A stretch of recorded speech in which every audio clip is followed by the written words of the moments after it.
నాలుగో తరగతి తెలుగు మాట్లాడేది పద్యరత్నాలలో రెండో పద్యం చెప్పబోతున్నాను.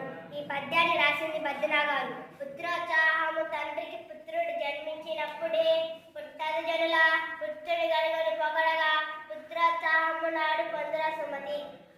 కొడుకు పుట్టగానే తండ్రికి ఆనందం కలగదు. ప్రజలందరూ తన కొడుకు గొప్పదనం చూసి పొగిడినప్పుడే తండ్రికి నిజమైన ఆనందం కలుగుతుంది. నా పేరు మహేశ్వరి. నేను 4వ తరగతి తెలుగు తోటలోని పద్యరత్నాలలో 3వ పద్యం చెప్పబోతున్నాను. ఈ పద్యాన్ని రాసింది జంధ్యాల పాపయ్య శాస్త్రి గారు. వరుల కొరకే నదులు ప్రవహించు, గోవులు పాలనచ్చు, చెట్లు పూలు పూయు, పరహితము కంటే పరమార్థమున్నదా లలితన్నదా తెలుగు ఇతరుల కొరకే నదులు ప్రవహిస్తున్నాయి, ఆవులు పాలనిస్తున్నాయి, చెట్లు పూలు పూస్తున్నాయి, ఇతరుల మంచి కంటే కోరదగినది ఇంకేమీ లేదు. నా పేరు మణికంఠ.